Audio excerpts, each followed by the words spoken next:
Hora de saber as notícias do mercado financeiro com Luiz Arthur Nogueira. Muito bem-vindo, bom dia, Luiz. Hoje o assunto é inflação, né? Boas notícias ou não?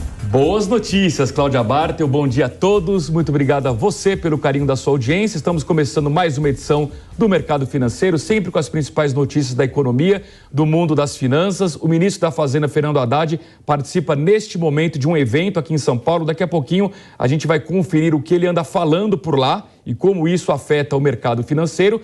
Mas vamos começar com essa boa notícia. Afinal de contas, depois de tantos dias de conflito entre o presidente Lula e o Banco Central, por conta dos juros altos, da inflação que ainda não está caindo dentro da meta esperada pelo Banco Central, hoje uma boa notícia: a inflação calculada pela Fundação Getúlio Vargas, o IGP-10 de fevereiro, veio bem baixo. Dado bem importante. Vamos para o telão para a gente poder conferir esse dado. Repare aqui que a gente teve, ao longo de 4 meses do ano passado, deflação por conta da queda dos combustíveis em agosto, setembro, outubro e novembro. Depois, em dezembro, subiu 0,36% e o ano começou bem, com 2 índices próximos de zero. Em janeiro, 0,05% e agora em fevereiro, 0,02%. É uma ótima notícia porque, embora esse índice da Fundação Getúlio Vargas tenha 60% de concentração em preços no atacado, em algum momento isso pode favorecer o bolso dos consumidores e ajudar o IPCA,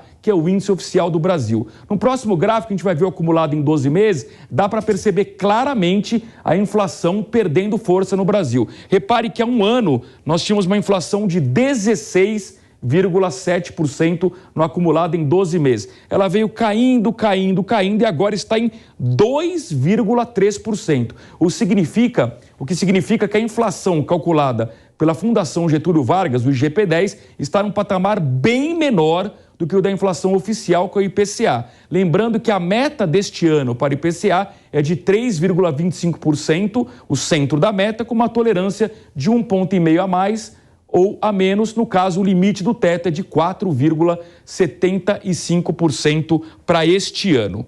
Bom, para falar sobre esse assunto e sobre como isso impacta os nossos investimentos, nós temos um convidado aqui nos estúdios da Jovem Pan News, é o Jaime Carvalho, ele que é planejador financeiro da Planejar. Jaime, bom dia, seja bem-vindo, tudo bem? Bom dia, Luiz, bom dia a todos. Jaime, eu queria começar com esse assunto de inflação. Embora esse dado positivo de hoje, a cada semana, quando sai o Boletim Focus, o mercado vem piorando as projeções inflacionárias para esse ano, o que, na opinião de muitos, está inviabilizando uma tentativa do Banco Central de cortar juros ainda para esse ano. Eu queria primeiro entender se você enxerga espaço para o Banco Central reduzir juros ao longo de 2023 e de que forma isso afeta principalmente o mercado de renda fixa. Olha, Luiz, a discussão está super acalorada. Eu acho que ela está partindo de um tema super técnico para um tema político, onde você não precisaria, de fato, de tanta gente falando. É quase como futebol, todo mundo fala, né? Todo mundo tem a sua opinião. Mas a grande verdade é que, como nós vimos, a inflação está caindo. E a inflação caindo o IGPM, ele é um índice ao atacado. Ele, uma hora, chega no consumidor. E o que o Banco Central espera é que essa inflação não só caia corrente, como a expectativa de inflação, e essa sim tem subido, caia também. Por quê? Porque no final a inflação corrente, um dia ela é impactada pela inflação futura. Então a grande verdade é sim, se a inflação continuar caindo, existe espaço para o Banco Central cair juros. O mercado está um pouco dividido, já acreditou mais numa queda mais agressiva, agora acredita um pouco menos, influenciado por toda essa discussão política numa questão técnica.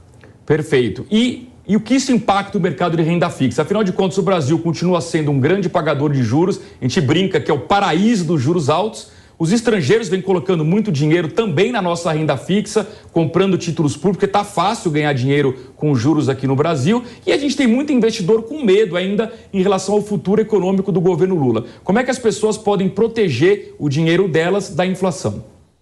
Olha, esse também é um tema super importante. A gente que fala no dia a dia com planejadores, a gente fala com pessoas físicas primordialmente, com investidores e não investidores, né?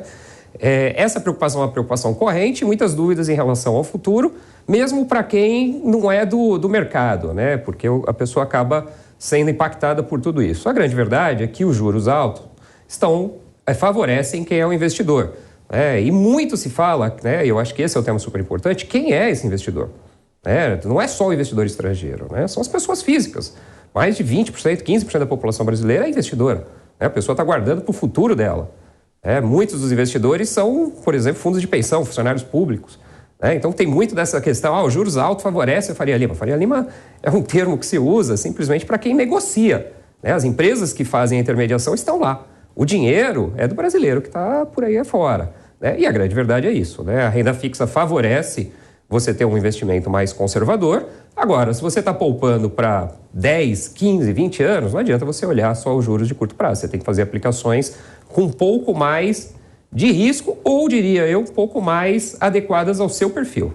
Muito bem, então eu vou perguntar daqui a pouquinho para o Jaime se vale a pena, neste momento, sair do paraíso dos juros altos e enfrentar a turbulência das bolsas de valores. Mas antes eu quero conferir justamente o mercado financeiro, ver como é que está abrindo o mercado nesta quarta-feira. Vamos para o telão ver o índice Bovespa, abre em leve queda de 0,53% aos 107.282 pontos.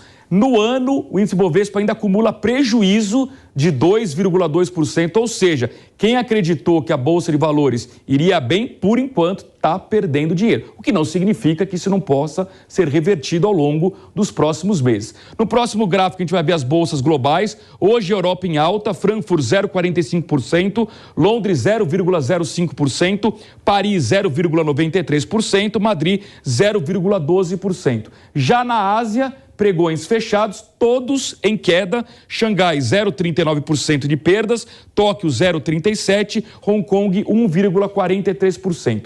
Nos Estados Unidos, quem nos acompanha por imagem, no Panflix, no YouTube, observa os resultados de ontem, fechamento de ontem. Por quê? Porque o mercado americano abre daqui 7 minutos, às 11h30, pelo horário de Brasília. A expectativa do índice futuro da Bolsa Americana é de uma abertura com leve queda neste momento, uma leve queda de 0,3% o índice futuro das bolsas americanas. E no último gráfico, o mercado de câmbio, que ficou bem agitado nas últimas semanas por conta dos ruídos gerados pelo presidente Lula, que criticou muito o Banco Central Autônomo. Hoje, dólar calmo subindo 0,13%, R$ 5,21. O euro caindo 0,25%, R$ 5,57. E temos o Bitcoin ganhando 2,35% aos 22.728 dólares.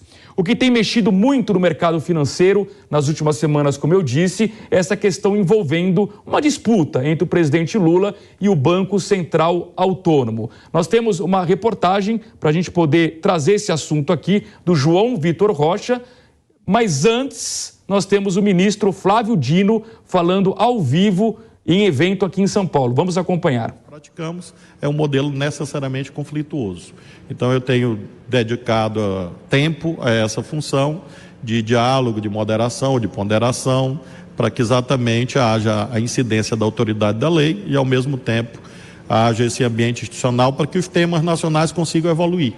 Nós temos essas agendas todas, já estão anunciadas, estão debatidas, desde a Assembleia Nacional Constituinte, desde a revisão constitucional de 1993, que o ministro Jobim foi relator, e que nós, depois de 10 anos dessa década de conflitos ou de ultrapolarização, precisamos de um ambiente um pouco mais tranquilo, o que não significa renúncia de diferenças, mas um ambiente um pouco mais tranquilo para poder dar encaminhamento a esses impasses nacionais, inclusive esses de cunho fiscal. Flávio, tem um hábito linguístico moderno que eu desprezo, que é a função é criar narrativas. A expressão narrativas hoje... Muito bem, nós ouvimos um trechinho da palavra do ministro da Justiça, Flávio Dino, nesse evento do BTG Pactual aqui em São Paulo. Um pouco antes, quem falava era o ministro da Fazenda, Fernando Haddad. Vamos ver o que disse o ministro da Fazenda. Eu falei muito francamente, e defendo isso em qualquer fórum. Falei, olha, presidente, eu acompanho política econômica há 40 anos, eu acompanho quais são as medidas que vêm sendo tomadas no Brasil. Os melhores 8 desses 40 anos foram os seus. Eu acho que há um aprendizado dos seus 8 anos de governo que precisam ser resgatados. Isso não significa que o senhor acertou todas as decisões que o senhor tomou, mas no balanço geral dos seus 8 anos, nós não tivemos um período tão virtuoso quanto aquele. Muito bem, ouvimos aí o ministro da Fazenda, Fernando Haddad, que também neste evento do BTG Pactual deu uma informação importante, de que até o final do mês de março ele deve apresentar a nova regra fiscal que vai substituir o teto de gastos. Esse é, sem dúvida, o principal tema econômico do primeiro semestre. O mercado tem uma enorme expectativa para conhecer qual será essa regra fiscal que será proposta pela equipe econômica do governo Lula, que vai substituir o teto de gastos. E é o que eu tenho dito aqui no programa Mercado Financeiro. Se for uma regra boa, que traga credibilidade para as contas públicas e que indique uma trajetória positiva para os próximos anos, o mercado tende a reagir positivamente com bolsa em alta e dólar em queda. Por outro lado, se a interpretação do mercado for de que a regra é ruim, de que ela não melhora as contas públicas, o inverso vai ocorrer, ou seja, bolsa em queda, câmbio em alta. Ou seja, a gente vai aguardar com muita expectativa a promessa do ministro da Fazenda, Fernando Haddad, agora no mês de março vai apresentar a nova regra fiscal. E nesse contexto de muita incerteza, eu quero chamar de volta o nosso convidado aqui, o Jaime Carvalho, ele que é planejador financeiro da Planejar. Jaime, eu deixei no ar uma pergunta aqui sobre se vale a pena o investidor sair do paraíso dos juros altos e correr risco na Bolsa nesse mar de incertezas. Acabei de citar uma grande incerteza, que será essa nova regra fiscal. Que tipo de orientação você poderia dar para a nossa audiência? Olha, eu acho que o tema não existe 100% de um lado e 100% do outro, né? A nossa recomendação é sempre de que você tenha os seus recursos investidos conforme os seus objetivos. Se você precisa de dinheiro para daqui 1 ano, 6 meses, a renda fixa está ótima, está pagando super bem. Se você tem seus recursos, se você tem seus objetivos para daqui 20 anos, a sua aposentadoria, você não pode deixar 100% na renda fixa, embora ela esteja super boa agora, porque, se a gente lembrar, 2 anos atrás os juros era 2%, e hoje está 13,75%. Então, a gente sempre prega um pouco desse mix. Qual é esse mix? É um pouco do que a gente está vendo. Se diminuir as incertezas, a questão toda política, né, a questão toda fiscal, não é a questão de que, o governo no passado já fez isso ou fez aquilo, né? É tão simples quanto. O governo nada mais é do que parece muito com uma pessoa física. Você não pode eternamente gastar mais do que você recebe, porque senão uma hora você fica sem crédito. No final, o que está por trás disso, dessa discussão política, é isso. Qual que é a sustentabilidade, a capacidade de pagar? Então, a recomendação é, sim, no curto prazo a renda fixa continua ótima, mas existe por longo prazo ali um pouco do mix entre renda fixa, renda variável, títulos de inflação de longo prazo do Tesouro. Tem algumas combinações que podem ser feitas que estão bem interessantes para o investidor. Muito bem, eu queria agora chamar então a reportagem do João Vitor Rocha, que vai mostrar o presidente do Banco Central, Roberto Campos Neto, pedindo paciência para o governo Lula no processo de redução dos juros. Acompanhe. O presidente do Banco Central, Roberto Campos Neto, participou de um evento nesta terça-feira em que ele falou que é importante ter mais boa vontade com o governo do presidente Luiz Inácio Lula da Silva. São apenas 45 dias deste novo governo e que os investidores e o mercado são muito apressados.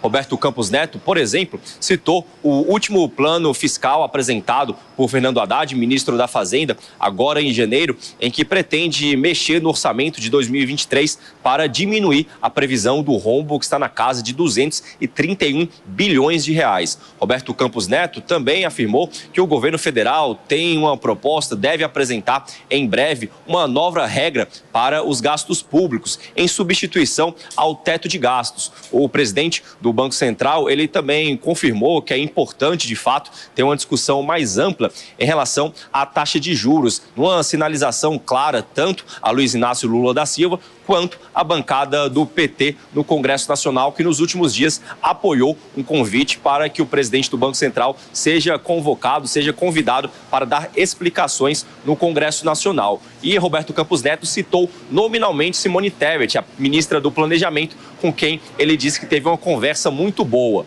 Vamos ouvir o presidente do Banco Central. Agora, eu acho que a gente tem que ter um pouco mais de boa vontade, né? O investidor é muito apressado, é muito afoito, né?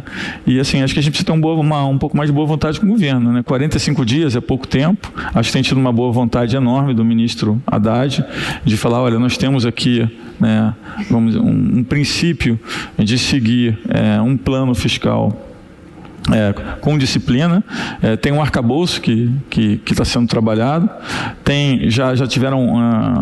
já foram elaborados alguns objetivos. Porém, Roberto Campos Neto defendeu a autonomia do Banco Central e deu o exemplo do Peru. Segundo ele, o presidente do Banco Central peruano está no cargo desde 2007. A gente sabe bem que o país aqui da América do Sul vive um imbróglio muito grande em relação a seus presidentes. Alguns foram impeachmentados, alguns chegaram até ser presos. Existiu diversas passeatas, diversas manifestações nas ruas contra a política lá do Peru. Algumas pessoas chegaram até a ser mortas. E segundo o Roberto Campos Neto, mesmo com toda essa confusão, todo esse imbróglio envolvendo a política peruana, a taxa de câmbio daquele país não mudou praticamente nada ao longo dos últimos anos. Segundo ele, é justamente porque o presidente do Banco Central tem autonomia para trabalhar lá no Peru. Pois é. Jaime, queria ouvir sua opinião sobre essa questão da autonomia do Banco Central. Na sua opinião, é uma conquista da sociedade brasileira ou podemos até pensar em abrir mão disso? Olha, o Roberto tem sido muito defensor da ideia de que países com economias similares à nossa, e até mais desenvolvidos, usam esse arcabouço, como ele chama, né? Então é uma grande vantagem para blindar a questão política. A grande verdade é que a política monetária ela é algo técnico. Ela é algo... Os juros não está onde está porque o Roberto quer. Primeiro que existe um colegiado. O segundo tema é de que a inflação, até pouco tempo atrás no Brasil, estava 10%. E está caindo para perto do que seria o teto da meta. Então, eu acho que a conquista é uma conquista da sociedade. Daqui 2 anos, o presidente Lula vai poder indicar o presidente do Banco Central e possivelmente, se não for o mesmo presidente da República daqui 4 anos, o presidente lá vai reclamar do Banco Central porque não foi ele que colocou. Então, a grande questão é assim, tem que dar tempo. Nós estamos no começo de os primeiros 4 anos do Banco Central independente. Eu acho que daqui 3 mandatos dos próximos presidentes do Banco Central, ninguém mais vai falar disso. Muito bem. Jaime, nós temos 1 minutinho para terminar o programa. Eu queria aproveitar a sua expertise como planejador financeiro para a gente orientar a nossa audiência neste início de ano, que é um momento de muita concentração de gastos, né? Tem IPTU, tem IPVA, quem tem filho tem gastos com material escolar, enfim, é uma avalanche de boletos que não param de chegar. E as pessoas também têm planos. Muita gente tem plano de reformar a casa, tem plano de trocar o carro. Eu queria entender se esse é um bom momento, por exemplo, as pessoas executarem esses planos, eventualmente pegando um financiamento, sabendo que o crédito está mais caro. É melhor esperar um pouco, porque tem uma perspectiva de melhorar a situação financeira mais para frente. Qual poderia ser a sua orientação para essas pessoas? Olha, como planejadores financeiros, a gente sempre preza o equilíbrio entre as suas contas. Eu acho que se financiar neste momento está muito caro. Então, se você pode aguardar um pouco mais ou se você pode pagar à vista, aproveite e barganhe, negocie um desconto maior que vai ser mais vantajoso do que pegar um empréstimo nos preços que estamos. Agora, se é algo que você já está planejado, o dinheiro está lá reservado, você não tem grandes dúvidas em relação ao que vai acontecer com a sua carreira nos próximos anos, porque também tem que ver a sua renda. Gente, vamos realizar os sonhos. No final, o dinheiro serve para isso, para realizar os sonhos, os objetivos de cada um. Muito bem, Jaime Carvalho, planejador financeiro da Planejar. Jaime, muito obrigado pela sua participação. Um bom dia, até uma próxima oportunidade. Obrigado a todos. E nós vamos encerrando assim o mercado financeiro de hoje. Eu queria repetir essa informação muito importante agora há pouco, em evento do BTG aqui em São Paulo. O ministro da Fazenda, Fernando Haddad, anunciou que vai apresentar ao Congresso Nacional a nova regra fiscal ainda no mês de março. Essa notícia é tão importante que vocês lembram que há pouco eu mostrei que o índice Bovespa estava abrindo em queda de 0,5%. Sabe o que aconteceu com essa fala? Inverteu e agora a Bolsa está subindo 0,9%. Ou seja, o mercado ficou animado com a possibilidade de conhecer já em março qual será a nova regra fiscal. Certamente isso envolve muita expectativa. Cláudia Bartel. Muito bem, Luiz Arthur Nogueira. Amanhã a gente volta com mais notícias do mercado financeiro. Bom dia para você. Bom dia.